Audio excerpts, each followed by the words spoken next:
One of my favorite running YouTube shows is a series called Task Rats, previously known as Task Force. It's a simple concept. 3 pals get together and watch tasks or tool-assisted speedruns, usually of the absurd or humorous variety. 2 of the show's hosts were also the people responsible for that Parappa 2 video everybody loves for some reason, if you need a reason to go watch this series. My favorite episode in the series is a pretty innocuous one, just titled Play It Loud, Very Loud. It's only 1 minute and 12 seconds long, and features a task of the N64 puzzle game called Wetrix. Back in 2019, when I first watched this series, never heard of the game. I just saw the video, laughed for a good 20 minutes, and then moved along. Then, about a year ago, I got my hands on an N64 and started thinking about Wetrix again. I bought it, 1080 Snowboarding, another game I want to make a video about, and Wipeout 64, and those were the only 3 N64 games I had for a good few months. And when you only have 3 games at your disposal, you're going to be playing those a lot. This made me realize 3 things. 1. How the fuck did they get all these Propeller Head songs into Wipeout 64? 2. 1080 Snowboarding is awesome, and I think more people should check it out. It's got such a great atmosphere, and is one of the first games I think of when it comes to the N64 aesthetic. And 3. Wetrix is literally the coolest and most unique puzzle game I've ever played in my life. Why is nobody talking about this? So now I'm talking about it.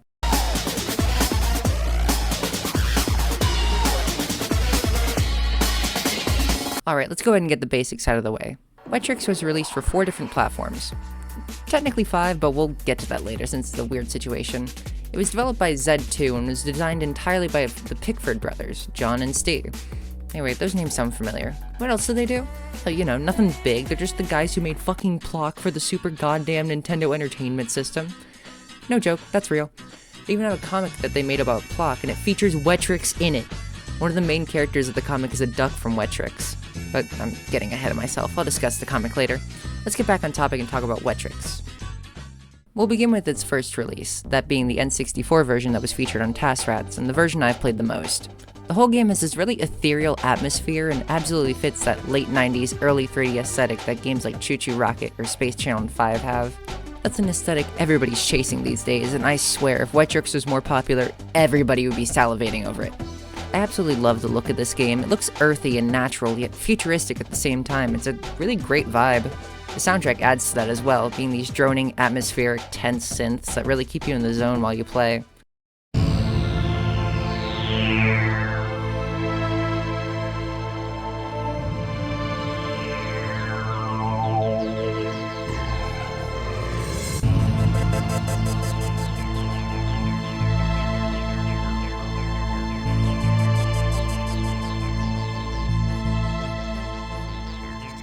The soundtrack was done by Sudi Raval, who did music for a ton of LEGO games, as well as Mario Artist for the 64 DD. Now, let's finally hop in to explain the mechanics of Wetrix and what makes it so unique. In Wetrix, you're given a 3D grid of squares, and using different upper pieces that raise and terraform this plane, you're to make enclosures, which you then fill with water pieces to make lakes. The more lakes you have, the more points you get. In addition to the water pieces you're given, it'll also start raining after a little bit, meaning you'll have to deal with passive water gathering on your board. As long as you fill in the perimeter of your field with walls, this shouldn't be a huge issue. It's just meant to pressure you into having all your bases covered. Once you have a large enough lake, you'll sometimes be given a fireball, which can be used to dry up a body of water, letting you cash in your lake for huge amounts of points. Also, if you make a deep enough lake, a duck will spawn in it, adding a multiplier to any points you get. The more ducks you have, the bigger the points. This is the main gameplay loop of Wetrix, making huge lakes and using fireballs to catch them in for high scores. It's really addicting and can get really frantic when you get deep into a run. In addition to the threat of rain, however, there's a few other threats. Sometimes you'll be given a bomb, which when dropped onto your plane will create a hole where your lakes can drain, filling up that water meter quickly. You want to keep a corner to drop any unexpected bombs. Just make sure not to drop a bomb in an existing hole, else you'll get the dreaded re-bomb, dropping bombs all over your field, a death sentence for pretty much any run. So what's the purpose of bombs then? You might have noticed that mildly concerning earthquake meter on the left, filling up with every upper you put down. Once that gets to the top, it'll completely destroy any setup you've got going on. If you got any lakes, it's pretty much over for you at that point.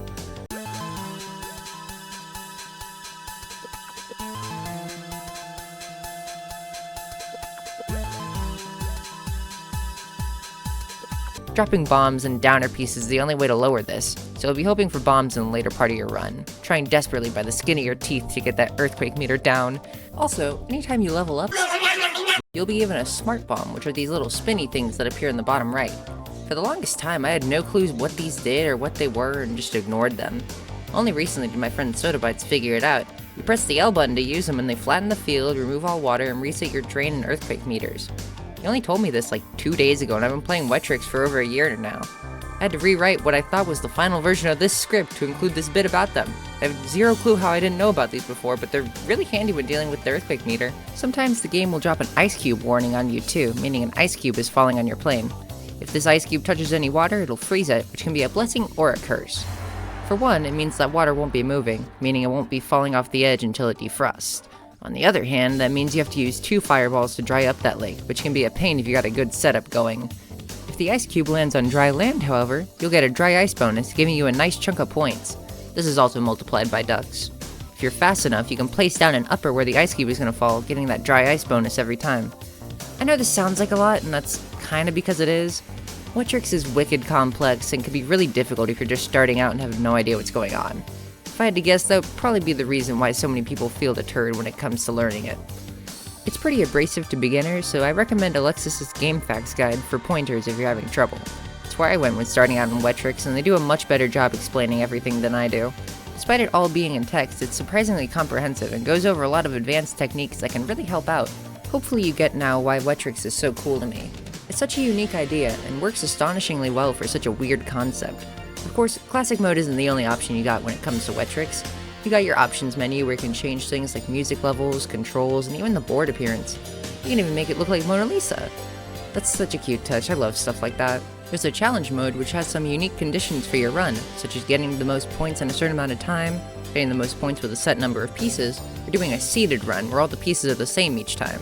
There's also a handicap mode where you have to do a run with some, well, handicaps. These include starting with random raised land or holes, a half-full water meter from the start, or beginning with some patches of ice already on the field. I find these bonus challenges to be really fun and give you something new and fresh to try out if you get bored of Classic Mode. There's also Pro Mode, which is the hardest mode in my opinion. Every bomb drop is doubled, the pieces drop a lot faster, and they even added in a new mechanic, mines. Mines will drop into your lakes with the sound of a siren, and if you dry up that lake with a mine in it, the mine will blow up a hole in your field, though thankfully they disappear on their own after a little while. These are also in Classic Mode, but they appear much later. These aren't too much of a hassle in my experience, considering the fact that when they go off, you've already gotten rid of all the water that would get drained out of those holes anyways, and you can just patch them up with the next upper you get, no biggie. I would say the biggest issue with Pro Mode is the fact that the pieces fall faster. Wetrix is the kind of game where you're going to be thinking a lot about where each piece goes, and the faster pieces make it really hard to do that, especially considering the piece preview doesn't show the exact shape of the next piece, just what it'll be, and I kinda don't like that. I wish every mode went at the same speed, although, to be fair, that's an issue I have in all puzzle games I play. Stuff like Puyo or Tetris. You're not going to be catching me playing Tetris the Grandmaster 3 anytime soon, that's for sure. Even so, I still like what Pro Mode brings to the table with its double bombs and mines, and it's a neat twist on the original formula. It's also a practice mode where the pieces never fall on their own, which is good for getting a feel on what you're supposed to do in the real deal. Finally, we have multiplay, which is just a survival match between 2 players. Keep going until someone slips up and the winner gets a point. It's nothing special, and I've only ever gotten the chance to play it like 1 time. That being said, I would be so down for a Wetrix tournament if I can get enough people interested. And with all that out of the way, that's just about everything the N64 version has to offer. I'd say that its main issues are that being an N64 game trying to calculate water physics in a 3D space, the game does get some pretty chunky frames at times, and if you're playing the original console, the N64 controller isn't great for a game as precise as Wetrix. Besides that though, Wetrix 64 is a great version for anybody wanting to check out the game. I highly recommend it. But of course, the N64 version isn't the only way to play Wetrix, as I'm sure you've figured. Let's take a look at the next port on the list, the PC version. I'm sure with how modern games are, you'd expect Wetrix PC to just be a straight port of the console version. However, that couldn't be any further from the case. Back in the 90s, consoles and computers were a lot more different from each other than they are now, so porting something wasn't always as cut and dry as it is today. As such, a lot of games differed greatly when it came to their PC ports, sometimes just being completely different altogether. Wetrix PC is somewhere in the middle. It's still definitely Wetrix, but it's clearly rebuilt from the ground up. All the menus and graphics look completely different, and it lacks the N64 version soundtrack, instead opting for no soundtrack at all. Interesting choice, but okay. This may make it sound like it's just objectively worse, but surprisingly, PC Wetrix has one big difference that sets it apart from the console versions, and that's mouse control. I always found playing the console versions a little bit clunky at times, since controller just isn't as precise as a game like Wetrix demands. The mouse control and drop indicators of Wetrix PC really help in this regard, making it a lot more intuitive to just click and drop. Of course, this comes at the cost of literally everything else. The complete lack of background music does kind of take away from the magic of the experience and leaves the game feeling pretty empty.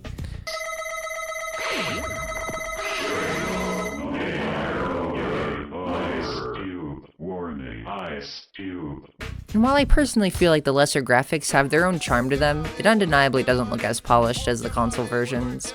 This version is abandonware though, since it's not available anywhere like Steam or GOG, so I mean, no one's stopping you from just getting it from myabandonware.com. And surprisingly, it runs perfectly fine on modern Windows. Just run the exe and it runs, no string attached. I'd recommend PC Wetrix for anybody who's having a hard time with the controls of the console versions, or just if you want a quick and dirty way to play the game on any computer. Now let's head back to consoles for something a little different. Next up, we have a Game Boy Color port? How's that gonna work? Isn't Wetrix's entire deal that it's like 3D? Well, apparently not, because this travesty somehow got made. According to an article in issue 48 of Games TM magazine, the original publisher, Ocean, made a deal with a developer named Imagineer to make a Game Boy version, without the knowledge of the Pickford Bros. They were, understandably, pretty upset about this, especially after they saw the state that the game was in. John even made his own version of the game that worked a lot better, but the developers making the actual game that was going to market just sort of ignored him for some reason.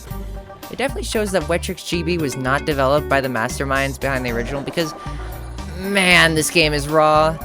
It's slow, hard to read where pieces are, and it doesn't have any of the charm of the console versions. It's barely even a game. With all that said, it is a fairly impressive port, all things considered, and by that I mean you can technically consider it to be Wetrix, and you can play it.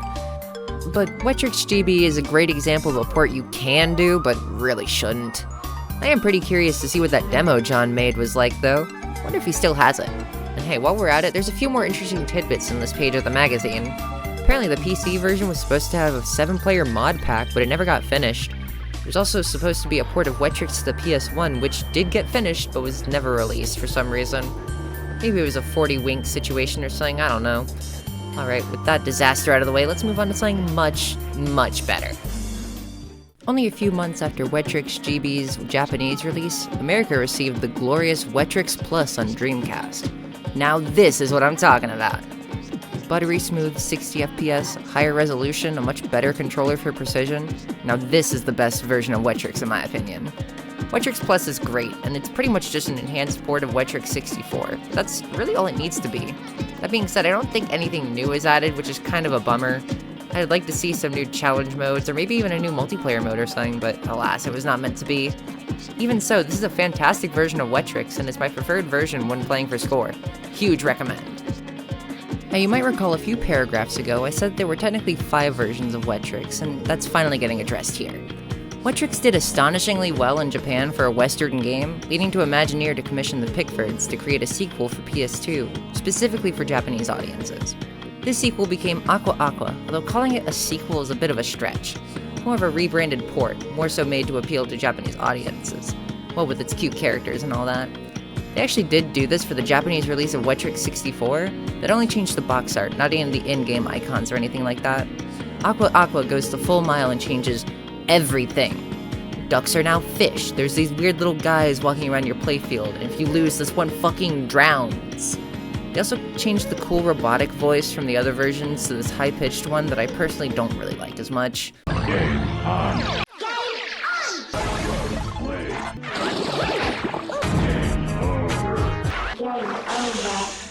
Aqua Aqua also has what looks to be a story mode, but I never really played all that much of it. I wouldn't say I hate or even dislike Aqua Aqua, it's just kind of weird to me. I understood making it and releasing it in Japan, that was the whole reason it was made, but to call it a sequel is a little bit misleading. And not only that, it also ended up getting released in America and Europe anyways. This must have been what it was like to have Doki Doki Panic in Japan, only to have Nintendo release Super Mario USA later on. If I give Aqua Aqua anything, it's that I really like this box art. I don't often get nostalgic for that early 2000s aesthetic, but something about this just gives me the warm fuzzies. I think it might be the skybox. Something about it is really sleek and I really vibe with it. Maybe I'll discuss Aqua Aqua more in a later video once I've played it more, but for now it's pretty much just a PS2 port of Wetrix with a new coat of paint. And that is every version of Wetrix. Or at least every official version of Wetrix, because I have one more game I'd like to discuss as my final topic for this video, and boy is it a weird one. While looking for more games to scratch that Wetrix itch, I found a game on Steam called Qua, not to be confused with Aqua Aqua, of course. It looked like a neat spin on the original game, so I bought it to see what it's about. And listen, I love indies. I would dare say that indie developers make way better games than most AAA studios these days, and a lot of my favorite games of all time are made by indie devs, but like, Qua kinda sucks. I think they wanted to make a version of Wetrix with a twist, came up with a twist, but then never really questioned if that twist was a good one. It's basically just a Unity version of Wetrix, but instead of dropping pieces directly, you instead play as a little duck that runs around picking up these little bubbles with pieces in them, and from there you can place them wherever you want. But like, this is just adding an extra unnecessary step that takes away the directness of the original game's controls. Not only that, but those bubbles disappear so quickly once they hit the ground, and it makes it unnecessarily hard to get the pieces you want. You might be asking, how do bombs work? And I've got great news for you! They suck! They'll fall into your playfield, and if you don't pick them up, they'll destroy any walls in this huge radius, and it sucks ass. The biggest issue I take with Qua is that nowhere on the Steam page does it mention it's taking huge inspiration from Wetrix, which kinda irks me a little bit. With all this said, if I see a single one of you people review bombing Qua, I will personally send you straight to hell. Don't go bugging these people, I beg of you. I'm sure they're great people, I just personally don't like their game in comparison to the game it's based on. That really isn't that big of a deal.